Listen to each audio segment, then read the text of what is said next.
আসসালামু আলাইকুম রহমতুল্লাহি ওয়াবারাকাতুহু।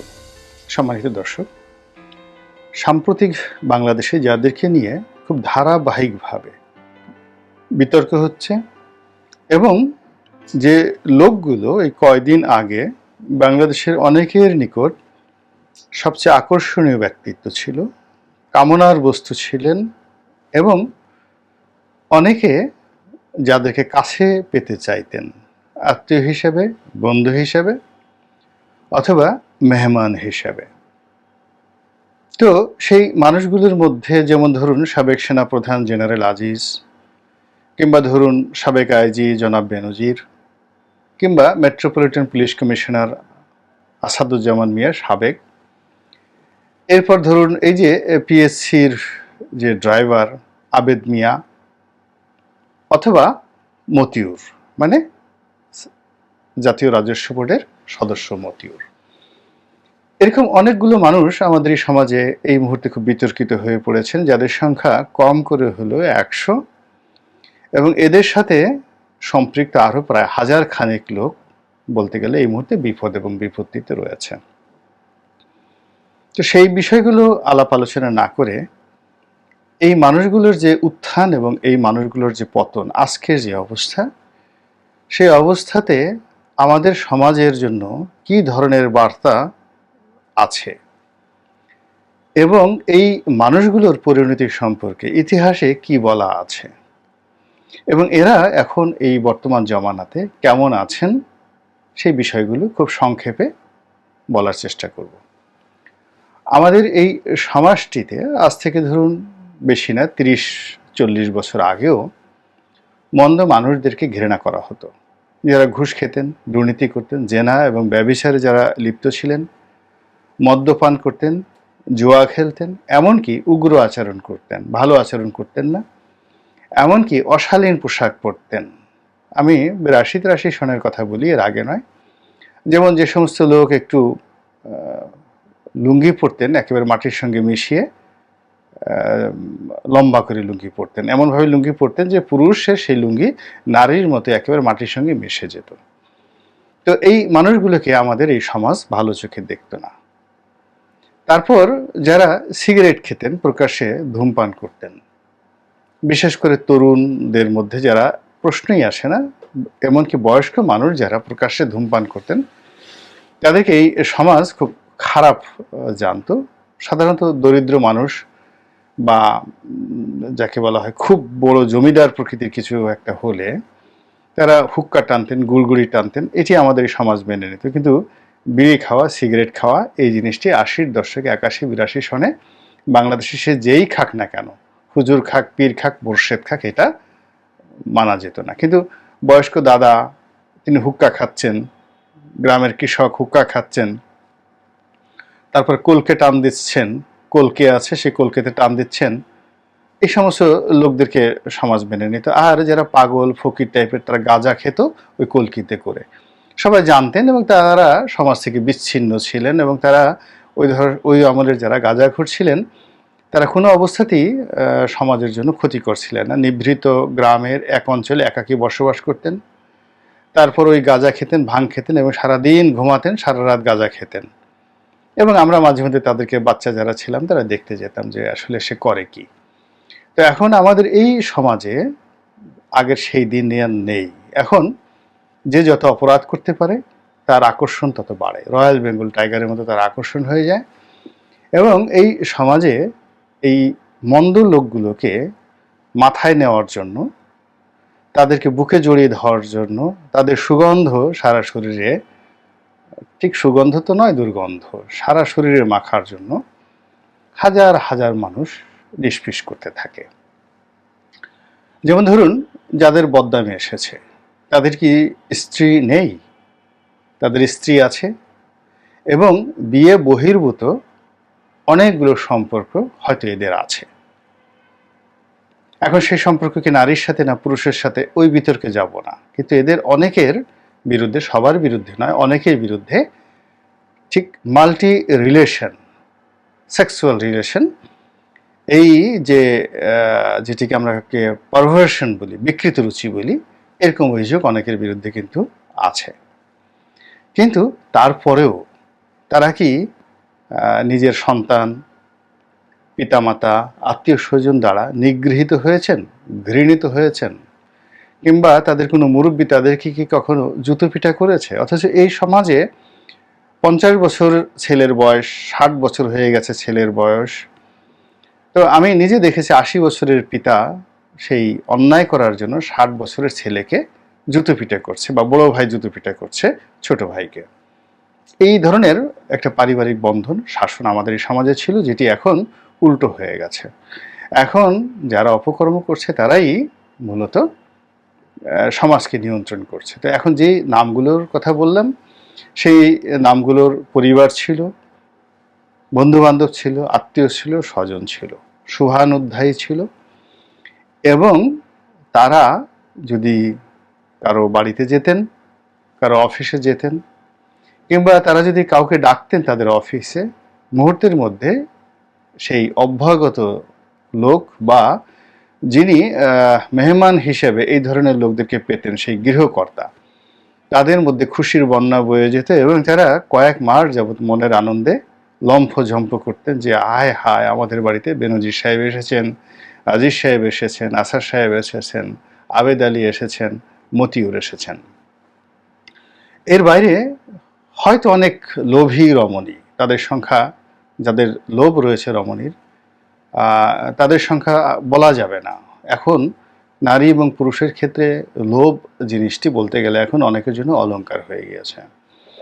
তো তারা যে কোনো মূল্যে এরকম ধনবান, যারা দুর্নীতিবাজ রয়েছে, অনেক অঢেল অর্থের মালিক, তাদের সংস্পর্শ চাইতো ইজ্জতের বিনিময়, তারপরে শোহরতের বিনিময়, সোহবতের বিনিময়, এবং এটি দিয়ে, শরীর দিয়ে, ইজ্জত দিয়ে, সম্মান দিয়ে তারা অর্থ এবং প্রভাব এ দুটোই নিতে চাইতো এদের সংস্পর্শে এসে। এই যে একটা ট্রেন্ড, যে একটা প্রথা, এটি আমাদের সমাজে যেভাবে চলছিল, যা কিনা পুরো সমাজটিকে ধীরে ধীরে ধীরে ধীরে দাজ্জালের জমানার দিকে নিয়ে যাচ্ছিল। ধীরে ধীরে ধীরে ধীরে এটি ফেরাউনের জমানার দিকে নিয়ে যাচ্ছিল। ঠিক সেই সময়টাতে দেখা গেল আল্লাহর গজব হতে পারে, অথবা অন্য কোনো বিষয় হতে পারে, এই বিষয়গুলোর উপর একটা ধাক্কা পড়েছে, ইট চাপা পড়েছে। ফলে এই লোকগুলো, দীর্ঘদিনের আকর্ষণীয় এই লোকগুলো এখন একটা ঐতিহাসিক বিপদ এবং বিপত্তির মধ্যে আছে। তো এখন এই বিপদ বিপত্তির সময় যদি প্রশ্ন করা হয় যে আপনারা কি কেউ কি এদের সঙ্গে আত্মীয়তা করতে আগ্রহী? মানে আপনার বোন, এদের সঙ্গে বিয়ে দিবেন, অথবা এদের বোন আপনি বিয়ে করবেন, আপনার সন্তানের সঙ্গে এদের সন্তানের বিয়ে দেওয়া হবে, বা এদের সন্তানের সঙ্গে আপনার সন্তানের বিয়ে দেওয়া হবে, অথবা আপনি এদেরকে বুকে জড়িয়ে ধরে ছবি তুলবেন এবং ফেসবুকে দিবেন যে আমি বেনজিরের বন্ধু, আমি আসাদের বন্ধু, আমি আজিজের বন্ধু, এই দেখো আমাদের কোলাকুলি করার ছবি আছে। আপনাদের মধ্যে এরকম কেউ কি আছেন? আপনাদের মধ্যে কি এমন কেউ আছেন যে এদেরকে নিয়ে একটু মোহাম্মদপুর কাঁচা বাজারে গিয়ে সকালবেলা কাঁচা বাজার করবেন, এরপরে রাস্তার পাশে যে একটা রেস্টুরেন্ট আছে, সাধারণ মানুষ যেখানে খাওয়া দাওয়া করে, সেখানে একটু সকালে নাস্তা সারবেন, অথবা নিউ মার্কেটের যে উন্মুক্ত প্রান্তর রয়েছে সেখানে একটু হাত ধরাধরি করে ঘোরাফেরা করবেন? এরকম সাহস, শক্তি বা সদিচ্ছা আপনাদের কি কারো আছে? আমি জানি না, কিন্তু আমার ব্যক্তিগতভাবে এই সাহস নেই। কেন নেই সেটি একটা গল্পের মাধ্যমে বলে আমি শেষ করছি। মাওলানা জালালউদ্দিন রুমি, আপনারা অনেকেই তার নাম শুনেছেন। বিখ্যাত আলেম, সুধী, সাধক। সুধী বললাম এই অর্থে যে সাধকদের মধ্যে কিছু খ্যাপাটে সাধক থাকে, তিনি হলেন একেবারে ভদ্রজন, এই জন্য সুধী সাধক। দ্বিতীয় হলো সুফি সাধক। তো অনেক আছে শরীয়তের মাওলানা, নামাজ কালাম পড়েন। আর এ সুফিবাদ যেটাকে বলা হয়, জিকির, আজকার, ইলমে মারফত, ঠিক এই লাইনে তাকে বলা হয় ইলমে মারফতের বাদশাহ। মহাকালের ইতিহাসে, ইসলাম ধর্মের ইতিহাসে সুফিবাদে যাদেরকে সম্রাট হিসেবে গণ্য করা হয় তাদের মধ্যে অন্যতম হলেন মাওলানা জালালউদ্দিন রুমি। এখন মাওলানা জালালউদ্দিন রুমির অনেকগুলো কবিতা রয়েছে এই ধরনের মানুষ সম্পর্কে, তো আমি সেটি না বলে আমি যার নাম বলবো, তিনি মাওলানা জালালউদ্দিন রুমির চাইতেও আরো ঊর্ধ্ব স্তরের আব্দ এবং সম্মানিত এবং আরো ঊর্ধ্ব স্তরের কবি। তিনি হলেন শেখ সাদি ও রহমতুল্লাহ আলাইহে, পারস্যের কবি শেখ সাদি। তো তার বিখ্যাত দুটো বই আছে, গুলিস্তান এবং আরেকটা বই আছে। তো সেই গুলিস্তান নামক যে বইটি রয়েছে সেই বইতে এই কাহিনীটি শেখ সাদি ও গুলিস্তান এবং বোস্তান, এখন বয়স হয়ে গেছে এই কারণে অনেক সময় স্মৃতি আগের মতো থাকে না, আর আমি আসলে কোনো স্ক্রিপ্ট দেখে বলি না, বা এই টকশো করার আগে বা ভিডিও করার আগে আমার কোনো প্রস্তুতি থাকে না। আল্লাহ রাব্বুল আলামিন এই মস্তিষ্কের মধ্যে যা দিয়েছেন আমি শুধু ক্যামেরা অন করি আর বলে যাই, এবং এটার কোনো এডিটও লাগে না, সামনে পিছনে টান দিয়ে জাস্ট সমান করে দিলে হয়। এক নাগারে আমি এভাবে বলতে থাকি, আল্লাহ আমাকে এই হেকমতটি দান করেছেন। তো গুলিস্তান এবং বোস্তান দুটো বিখ্যাত বই ওনার, এবং এ দুটো বইয়ের মর্যাদা এত উচ্চ পর্যায়ে যে দুটো বইকে বলা হয় গুলিস্তান শরীফ, বোস্তান শরীফ। যেমন মসনবী শরীফ জালালউদ্দিন রুমির, শরীফ মানে শ্রেষ্ঠতর,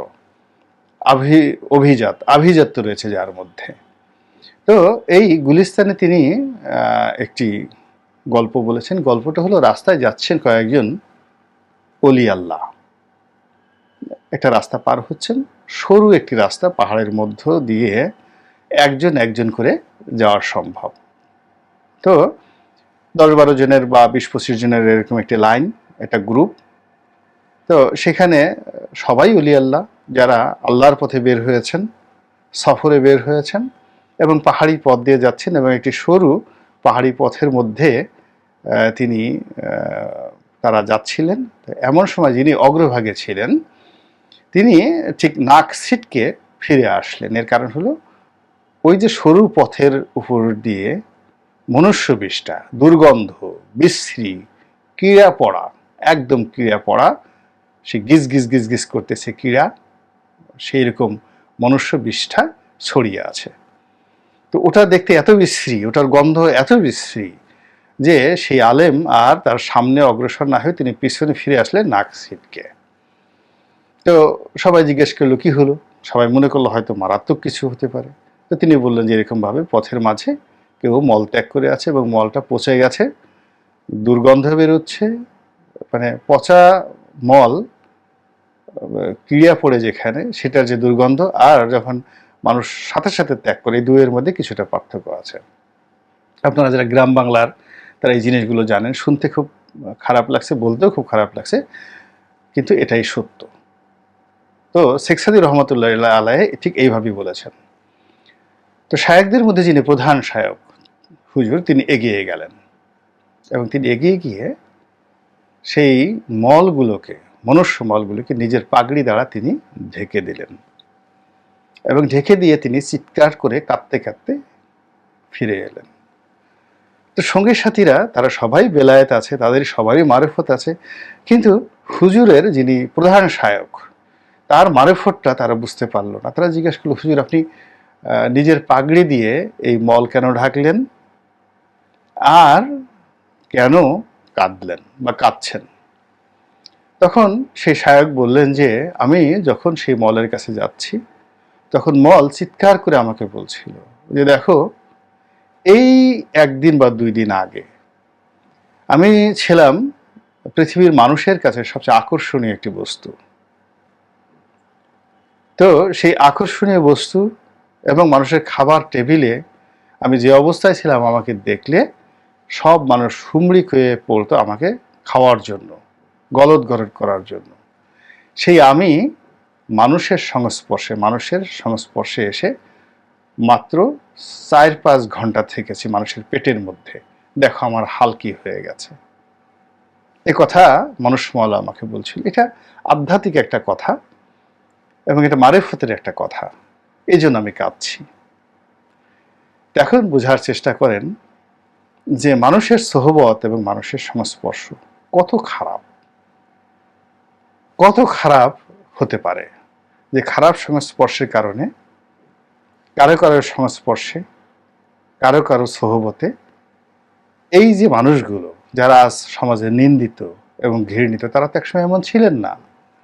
তারা কেন এমন হলেন, কোন প্রেক্ষাপটে, কার সঙ্গে মিশে, কোন লোভে, কোন লালসায় তারা এই অবস্থাতে পৌঁছে গেলেন, আর তাদের অবস্থা এখন কেমন হয়ে গেছে? তাদের অবস্থা কি এখন ওই মাওলানা জালালউদ্দিন রুমির যে কবিতা, শেখ সাদী রহমতুল্লাহ আলাইয়ের যে গুলিস্তান শরীফে বর্ণিত সেই যে কাহিনী, সেই কাহিনীর সেই যে মনুষ্য বিষ্ঠা, তার সঙ্গে কি আপনি এরকম পচে যাওয়া মানুষদের তুলনা করতে পারেন? না তুলনা করবেন? না কি করবেন?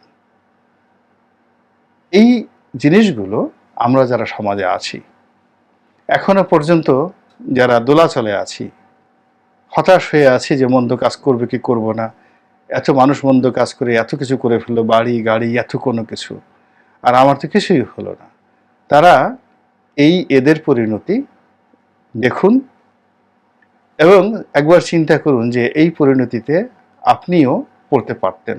আল্লাহ আপনার প্রতি কতটা রহম করেছেন, কতটা দয়া করেছেন।